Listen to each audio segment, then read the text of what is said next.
લંકાની ગઢની રાંગ ઉપર ચડીને જય જય શ્રી રામ, જય જય શ્રી રામ.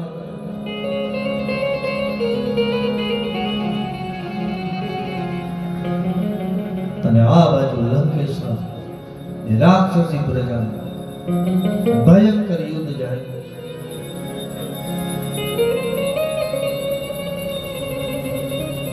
હનુમાનજી મેઘનાથના રથ ઉપર પહાડની ટૂંક મારી છે, રથના ચૂરે ચૂરા કરી નાખ્યા.